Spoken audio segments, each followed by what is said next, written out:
በጣም አመሰግናለሁ። በጣም ደስ ያለኝ ደግሞ እንዴት ነው የሚያምረው!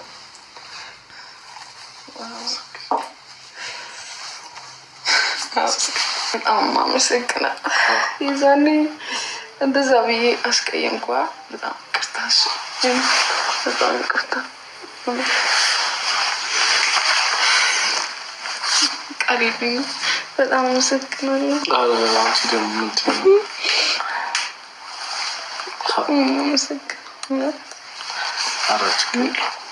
በጣም አመሰግናለሁ። አውሪ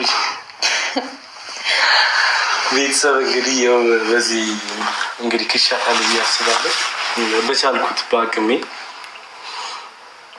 እንዴ በደንብ እንጂ በጣም እኮ ነው የሚያምረው ሁሉ ነገር በጣም ነው የሚያምረው። ምንድን ነው የተሰማሽ? እስኪ እንጃ አሁን ብዬ ልንገር በጣም ነው በቃ ደስ ያለኛል። እኔ እኮ ነው የተዘጋጀሽ ምናምን ስትለኝ ምናምን ነገር አልኳት።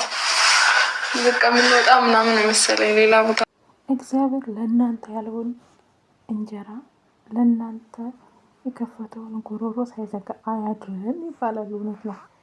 ምክንያቱም ናቲ ያው ቀለበት ሲያስረዳት ምን ነው እንዳሞራ ብበር ኖሮ በሱ ቦታ ላይ ብሆን ዛሬ ብሎ የተመኘበት ቀን ደረሰ።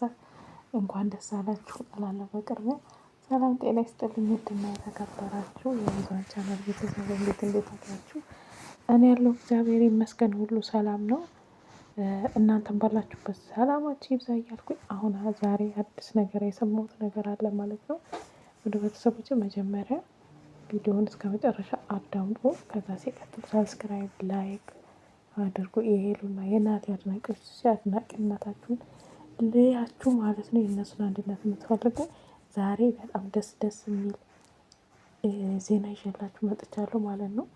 እንግዲህ እንዳያችሁ ትናንትና ሄሉ ፕራንክም ነው እንደገና ደግሞ ከናቲ ማወቅ የፈለገችው ነገር ነበረ።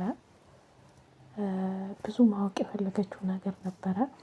ናሂም ያን ነገር ግልጽ ላለማውጣት እያስመሰለ ነበረ እና ውድ ቤተሰቦቼ ማለት ነው እንግዲህ ሄሉ ትናንትና መግቢያ ላይ ዛሬ ናቲን የድሮ ናቲ ነው ወይ ፍላጎቱ እንዴት ነው ብላ የሆነ ትንሽ ፍንጭ ብቅ አድርጋልን ነበር እና ፕራንክ ምን ያደረገችው እንደገና እሷ ማወቅ የፈለገችው ነበረ እንደ ሴት ማለት ነው። እና ውድ ቤተሰቦቼ እንደዛ አድርገዋለች። እሱ የሆነውን አይታችኋል። እንደገና ሲመኘው የነበረ ሄሉን ማጣት አይፈልግም ነበር። ናቲ አይታችሁ ከሆነ በዘፈን የሚገልጻቸው ነገሮች እሷን እንደሚወዳት በቃ ከሱ መለየት ከብዶት እንደነበረ ያው እኛ ሴቶች ነን ትንሽ ነገር ነው እንትን የሚለን እና ኢቭን የሰርጓ ጊዜ ብዙዎቻችሁ ናቲ ሄሉ አገባኝ ምናምን ስትሉ ስለሷ እኮ ስታወሩ ብታድሩና ብትውሉ ደስ ይለኛል። ግን እዚህ ጋር እሷ ህይወት እንዲበጠብጥ አልፈልግም ሄሉ ምክንያቱም ይወዳታል። በቃ ስለሚወዳት የእሷን ጥሩ ህይወት ይፈልግ ነበረ ማለት ነው። ምን ልላችሁ ነው በጥቅሉ ናሂ 2 አመት ከሄሉ ጋር ከተጣላ ጀምሮ እያስመሰለ ነበር ሲኖር የነበረው ማለት ነው። አሁን ላይ ናቲ የመጣበት ምክንያት ከዛ ድረስ ምክንያቱም አሁን ፍንትው ብሎ ወጥቷል ማለት ነው። በውስጥ የሆነ ሰው ስለነገረኝ ነው እንትኑን ላወጣው ነበረ ግን ልጅቱ ፈቃደኛ ስላልሆነች ነው። ለሷ ጥሩ ስላልሆነ ነው ማለት ነው። እና ያው ይወጣልኝ አሁን ላይ እናንተ እንትን ባትሉም መውጣቱ አይቀርም ይሄ ነገር ማለት ነው። ይነግሩናል። ምክንያቱም የእነሱን አብሮ መሆን ብዙ ሰው ከመቶ 10% ነው የእነሱን ቢኖርባቸው እንጂ ብዙ ሰው ሄሉና ናቲ አብረው እንዲቀጥሉ የሚፈልግ ሰው ብዙ ሰው አለ። እኔ አንደኛዋ ነኝ ማለት ነው። እና ውድ ቤተሰቦቼ እንደዛ ስላችሁ ናቲ በቅድሚያ የመጣበት መንገድ ምንድን ነው? ቤተሰብ ጋር የሆነ ነገር ተፈጥሮ ነበርና እሱን ላስተካክል ነበር ነው የመጣሁት። እንደ ድንገት ነው የመጣሁት ሲላችሁ ታምናላችሁ ወይ?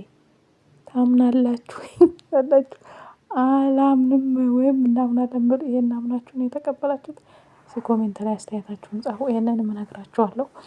ሌላው ደግሞ ናቲ ሄሉ እንድትመለስ ይፈልጋሉ። ሄሉ ምንድን ነው የሚፈልገው ማለት እስከ ዛሬ ላደረገቻቸው ነገር ያው እንኳን እሱ እኛን የምናውቀው ነገር ነው፣ ግልጽ ነው። ምንም የተደበቀ ነገር የላትም። የሄሉ ህይወት ሶሻል ሚዲያ ላይ ነው ያለው። ምን አለ መሰላችሁ ውድ ቤተሰቦቼ፣ ወሬ አላብዛባችሁና ማለት ነው እውነቱ ልንገራችሁ።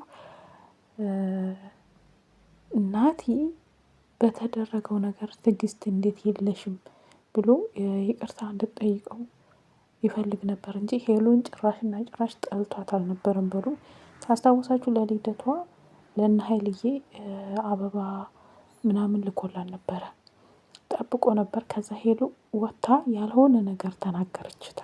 ታስታውሳላችሁ? አሁን ይሄ ያረከው ነገር ለእኔ በአንተ ህይወት በእኔ ህይወት ወደፊት ህይወታችን ላይ ችግር አያመጣም ምናምን ብላ ተናግራ ነበር። ታስታውሳችሁ ማለት ነው።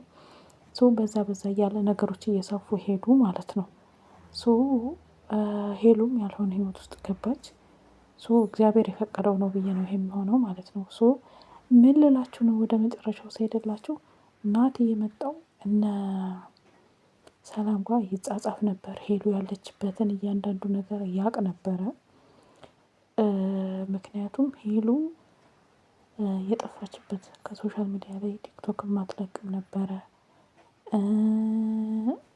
ዩቱብ መታታቅም ነበረ። በዛን ሰዓት ከነ ሰላም ጋር ያወራ ነበር።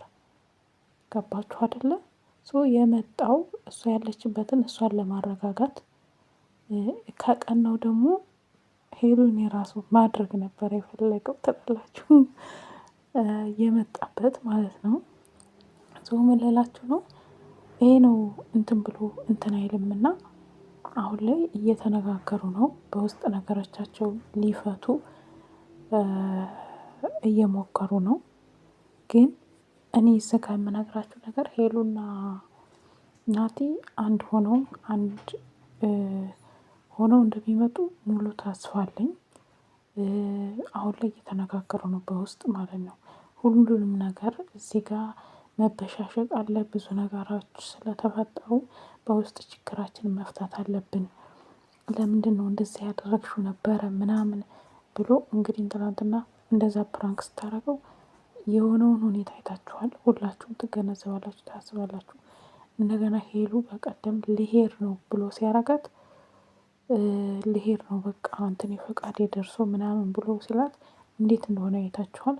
ምን ልላችሁ ነው እነሱ በውስጥ አሁን ላይ እየተነጋገሩ ነው። ችግሮቻቸውን ፈተው ወደ ነበሩበት ሊመለሱ ፍቅራቸውን ሊያድሱላቸዋለሁ በስርዓቱ ይሄ ነው። ከዛ ደግሞ ተነጋግረን ከጨረስን በኋላ እናወጣዋለን ብለዋል። እንደሚወጣ ተስፋ አደርጋለሁ፣ ተስማምተው ማለት ነው በሁሉም ነገር።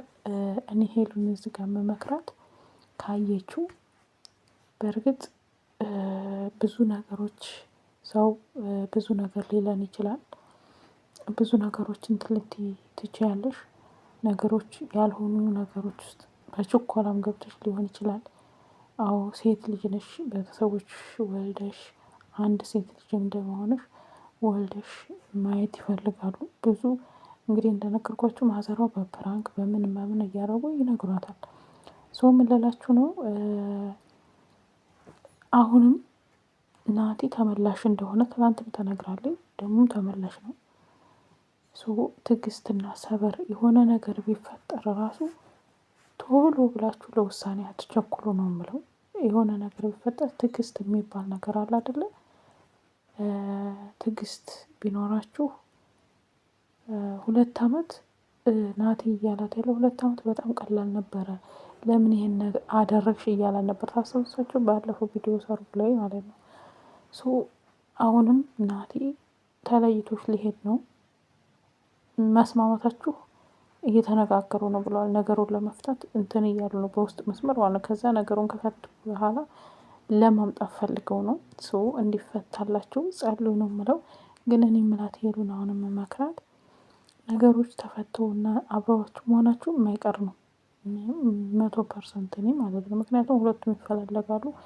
ሁለቱም ጋር ፍቅር አለ ማለት ነው።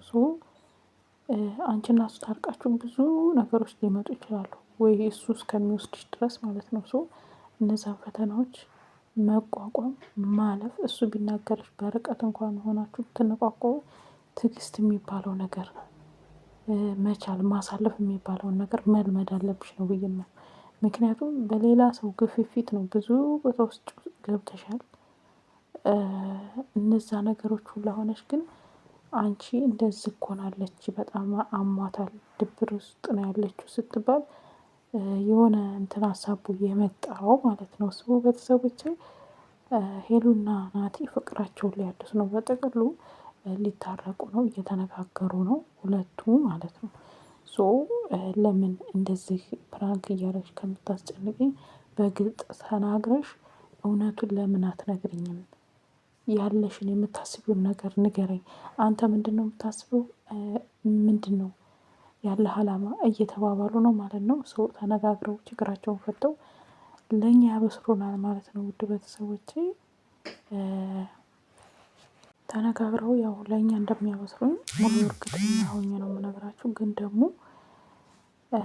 መነጋገራችሁ ካልቀረ እናቴ አሁን ተመላሽ ስለሆነ አሁን በፊት የደገማችሁትን ነገር ላለመድገም ትዕግስተኛ ለመሆን መታገስ በጣም ዋጋ አለው። በነገራችን ላይ ምን ልላችሁ ነው፣ ናቲ ስለታገሰ ችግሩንም ብሶቱንም እያስመሰለ ምንም እያለ ነው ዛሬ ላይ ፍሬ ያፈራል ብዬ አስባለሁ። መቼም ከታገሱት ምንም ነገር እንትን የሚያልፍ ነገር የለም፣ ሁሉም ነገር ያልፋል። በነገራችን ላይ አንቺ ማንም ቢልሽ በአይንሽ ካላየሽ የሆነ ነገር እንትን ብለሽ እንትን ካላለ በሰው ወሬ አትይዢ እና ህይወትሽን ያልሆነ ውስጥ አትክተቺ። መቼም ሰው የባለፈ ታሪኩን ተምሮበት ያልፋል ብዬ ነው የማስበው። ተምረሽበት እንዳለፍሽ ያሳለፍሻቸውን ነገሮች፣ ስቃዮች ከናቲ ተለይተሽ ነፃነትሽን ማጣትሽ ብዙ ነገር ያስተምርሻል ብዬ አስባለሁኝ። እና ትዳር ላይ እና ደግሞ ተራርቃችሁ ስትኖሩ ማለት ነው መራራቅ ራሱ አንድ ችግር ብዬ ነው የማስበው። ምክንያቱም ናቲና ሄሉ ባይራራቁ የሁላ ችግር አይፈጠርም። ቅርብ ከሆናችሁ ግን ነገሮችን ተነጋግራችሁ ቅርብ ለቅርብ እየተያያችሁ ምናምን ለመፍታት ትሞክራላችሁ። ግን በስልክ ርቀት በጣም ከባድ ነው። እኔም ስላየሁት መታገስን የሚያክል ነገር የለም። ነገሮችን መተው የሚያክል ነገር የለም። ምንም ከባድ ቢሆን መተው ነው። ምክንያቱም ናቲን ከብዙ ከ3 ዓመት ከ4 ዓመት ከዛ በላይ ታውቂዋለሽ ጥንቅቅ አድርገሽ ማለት ነው። ሰው ባለሽ በራስሽ አስተሳሰብ ብቻ ጎበዝ ነሽ። በራስሽ አስተሳሰብ በራስሽ እንትን ነው የምትሄጂው። ግን ምንም ቢፈጠር ከእንግዲህ ወዲያ ከታረቃችሁ በምንም አይነት ምክንያት ከናቲ መለየት የለብሽም ብዬ ነው የማስበው። ውድ ቤተሰቦቼ እና እየተነጋገሩ ነው፣ ችግራቸውን ፈተው አንድ ላይ ይመጣሉ ነው የምላችሁ። ዛሬ የሰማሁት ይሄን ነው። ይሄ ደግሞ እውነት ነው። እውነቴን ነው የምላችሁ። ውሸትሽን ነው ምናምን ልትሉ ትችላላችሁ። እውነት ነው። ካመናችሁ መኑ። ወደፊት ያላችሁ ችግራቸውን ፈተው እኛ ታርቀናል ወደፊቱ ሲሏችሁ የዛን ጊዜ ታምኑኛላችሁ።